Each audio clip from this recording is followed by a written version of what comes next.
Gonna just kind of chill. I got some busy stuff to do today, but for the most part, I'm just kind of gonna do as I do. You know, that's what I am. I am a creature of strange and amusingly odd stories. So I have been painting this week a lot. I've been packaging and moving things, having oatmeal, by the way, apple cinnamon, and even did a pre-show. Put ashwagandha in this. You can kind of taste it just a little bit. It's okay.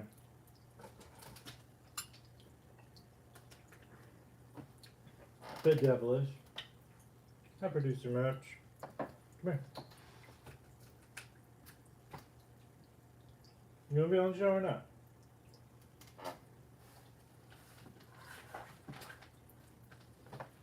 There we go. Producer Merch. So you just feel like she's just gonna jump in anyway, so I was like, just get out of here. Get it out of the way.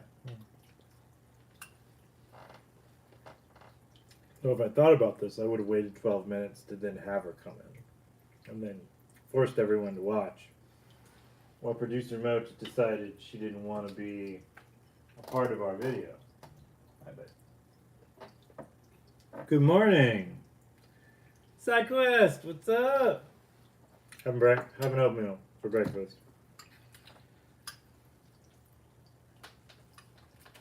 I had to add ashwagandha to it because I'm a bit deficient in my vitamins right now. Noticed my has been having kind of a little bit of issues doing stuff, so I'm taking some more supplements. And I looked up the one of the side effects of my diabetes medication, and it kind of messes with your vitamins and stuff. So that's why I put it in here. It is kind of gross, I'm not gonna lie, but it's very good for you. Called ashwagandha. Blah, blah, blah. But I've been painting most of this week, actually. So for those who want to see what I've been working on, this is my painting. I want to work on some bigger stuff, but we're in the process of moving the studio. Well, moving completely. And so it's a little more difficult.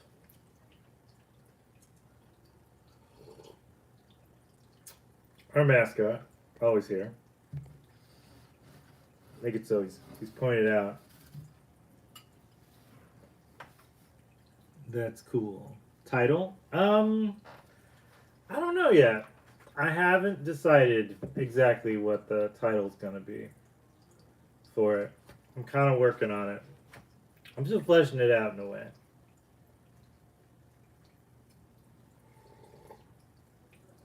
It's interesting. Like, I've been painting for so long that I don't really title my work anymore. Like, I'll title it if I'm doing a show. Or if I'm hopefully trying to show it at some type of exhibition. But a lot of times they don't have titles. It's that whole thing of after you've done kind of like 1,000 paintings or so, like, they're just paintings. Like, they're your babies and you love them, but they're mostly just paintings these days. A bird. Do you see the bird? You gonna run across me like you did last time? No? Okay. Gotta watch out for this one. I get a lot of scars from the little one. Got those nails. But I don't know, when I look at it, I get kind of this impression of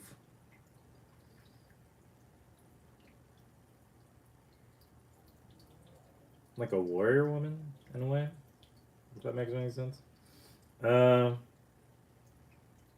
I don't know. My titles throughout the years have been kind of different when I used to title my work all the time. And so it would have been like, She Doesn't Even Want to Talk to You. Used to be the ones I would pick, and kind of silly ones like that. Um,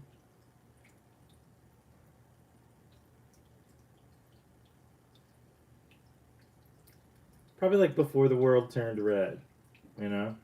Would probably be what I'll end up calling it. If I really think about it. I think that makes relative sense.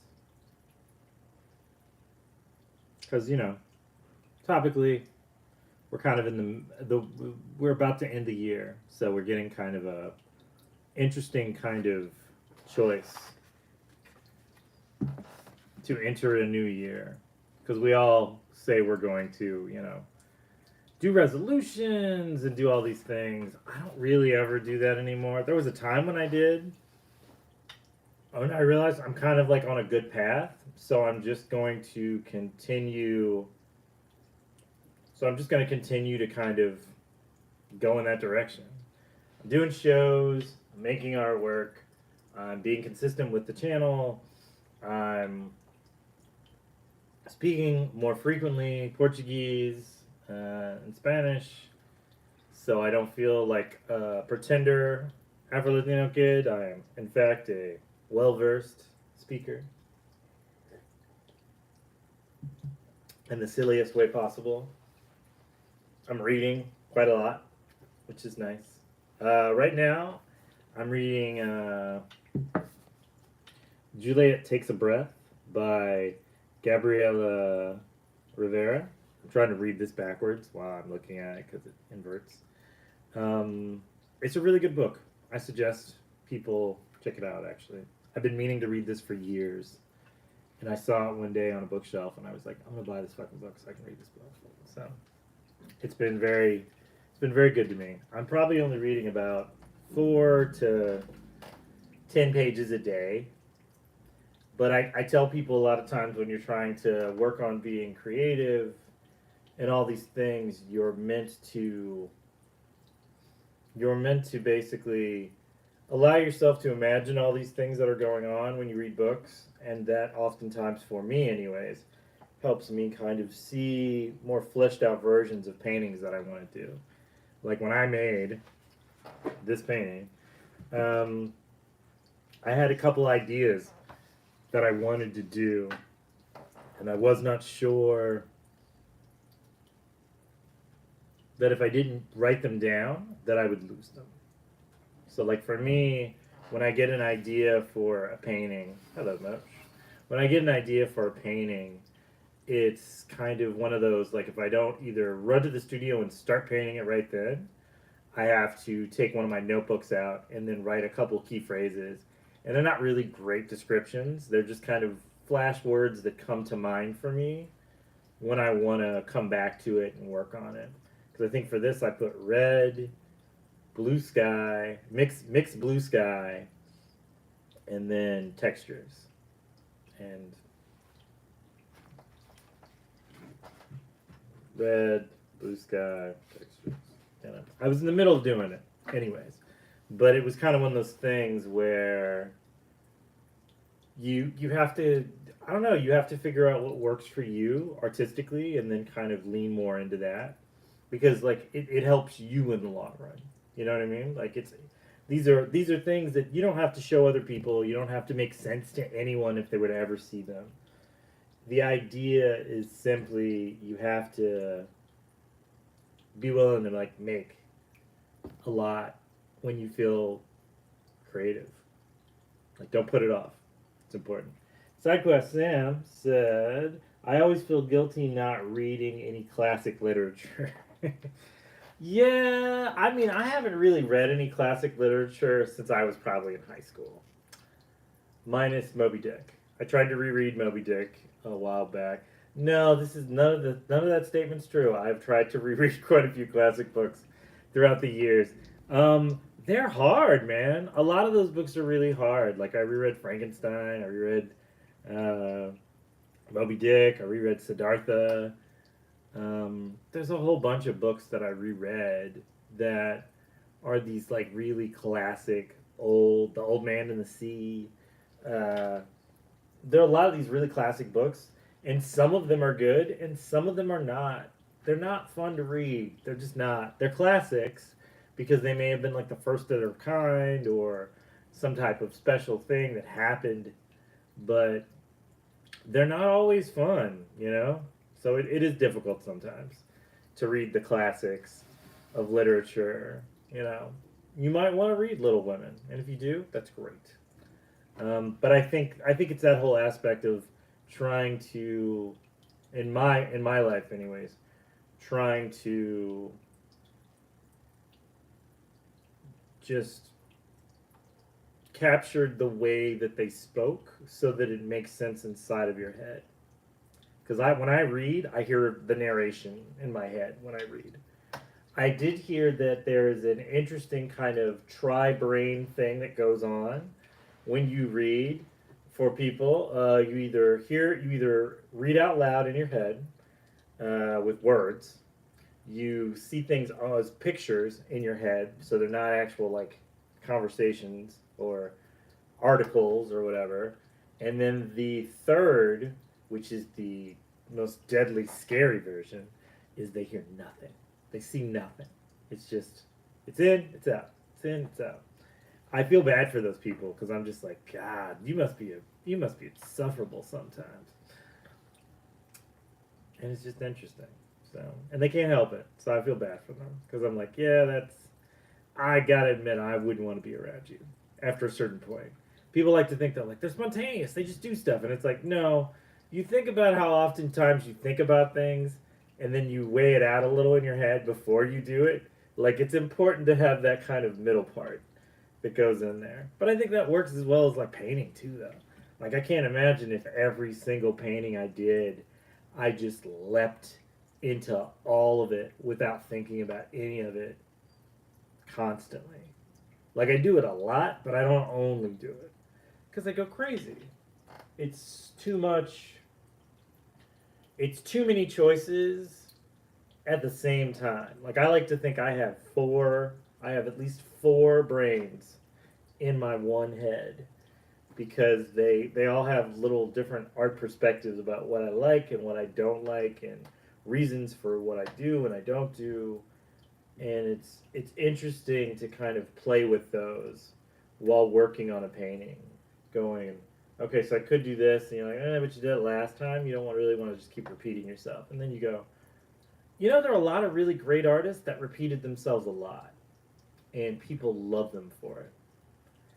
And then you think about like, there's artwork that someone does that is not like their style beforehand. And all these people who enjoyed them just drop off because they're like, well, I wanted like, I'm trying to think of what the name of that guy is. I wanted Deadpool from like the 90s, And they're like, no, we don't draw him like that anymore. And you're like, well, I don't really want to read this anymore then because this is what I want. And you're like, well, sorry. Can't help you. Oh well. Type of thing. So, I don't know what we're talking about Dreadpool. It's almost close to that time of year where Christmas and things come about to people, and Hanukkah. And happy Kwanzaa to those who celebrate. It is Kwanzaa. Let me see. What does Cyclist Sam say? Do you want to title or an emotion you thought of first, or go with the flow? I a lot of times don't worry about titling a painting until after I'm done with it. I don't know if that's the question. Sometimes I go with how I just feel. Sometimes the titles have nothing to do specifically with the actual painting. Like I don't have any like girl with the pearl earring titles. Like they're not that. They're typically not that literal. But sometimes, sometimes it's a thought, and then it's an emotion, and then it's kind of more fleshed out. You just go for it. I think. Yeah, and the other thing is you don't have to explain your titles to people. Like I'm not saying like right now. I'm explaining, and that's fine. I like doing this. But like when you're out in the world and you're making art and you're doing stuff, you don't have to explain the title to people. You don't have to explain your art to people. I think that's probably the biggest, craziest thing that I've run across being an artist for this long is you don't have to explain anything. You could literally just make art. You don't have to show people. It's fun to show people, but you don't have to show people.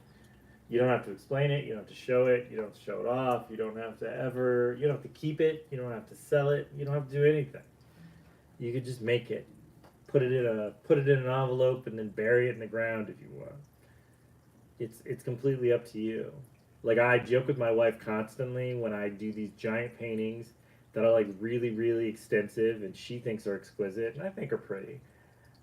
I just want to like burn one. I want to go on stream and go like, "Hey guys, I made this. Isn't it beautiful?" And just be like, "Whoosh!" Just go, "Wow!"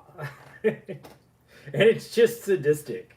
There's no other reason other than that it'd just be a horrible. It'd be a horrible thing to do to people, but it would just make me laugh so hard. And I'm sure I would regret it immediately. That's why I haven't done it. But there's a part of me that just loves the chaos of that, where it's like you make artwork and then you just go, well, that was good. Goodbye. You know, type of thing. I think I like the sand art that Tibetan monks make. They do like a pour sand art, and also the indigenous people of Australia. They also are known for doing kind of drip painting with sand. This is sand, not a whatever this looks like it is. I don't know. There you go. You can do whatever you want with that. But they put sand in their hand and then they slowly just kind of drip it down into these shapes and these colors and these textures, and it's just really beautiful. And I've always loved the temporary aspect of it.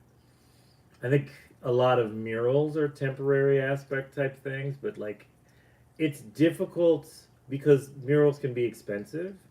It is difficult to see a mural come and go. You know, they don't typically do that often anymore. The places, even they have like music, even they have festivals for graffiti festivals, like in Philly.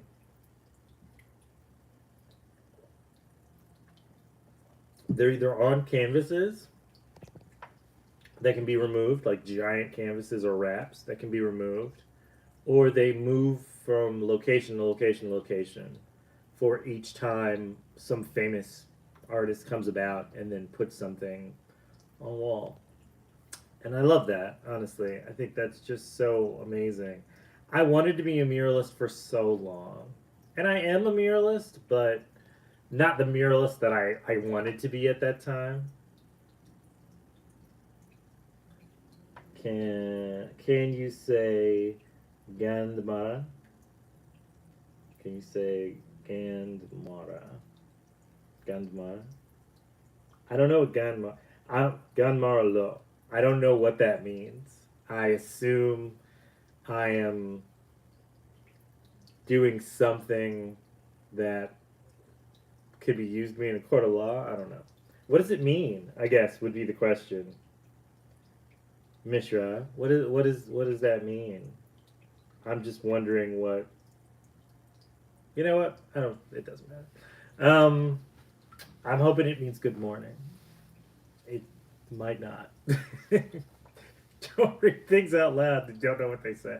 Um, I assume everybody who comes on here isn't setting me up to get canceled, but you never know. Maybe I'm canceled in some foreign country right now because I've said something political or whatever. I'll find out from YouTube when they go, yeah, so this was blocked in that region.